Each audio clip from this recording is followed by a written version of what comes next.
জ্বলন্ত একটা উদাহরণ, বাস্তব। কি বলবো, সূর্যমুখী, সূর্য যে পাশে থাকে সেদিকে মুখ ঘুরায়, এই সূর্যমুখী ফুল। আর যে কথাটা বলতে চাইছিলাম, যে পৃথিবীতে বাবা মা এমন এমন ব্যক্তি, তাদের গুণের কথা বলে শেষ করা যাবে না।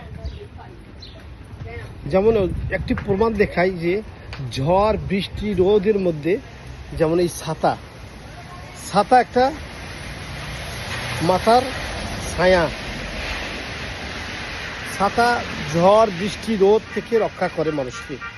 সেরকম একজন বাবা সন্তানকে সব সময়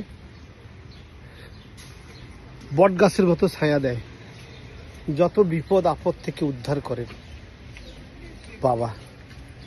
এই বাবাকে সবাই সম্মান করবেন। বাবা যতদিন আছে ততদিন মাথার ছাতা বট গাছের মতো আপনাকে ছায়া দিবে। যত বিপদ আপদ মানুষের জীবনে আসে, একমাত্র বাবাই সবসময় ছায়ার মতো থাকেন সন্তানের পাশে। যে যেখানে থাকেন ভালো থাকেন, সকলের মঙ্গল কামনা করছি। জনতা একটি উদাহরণ, বাবা মাকে সম্মান করবেন। আসসালামু আলাইকুম।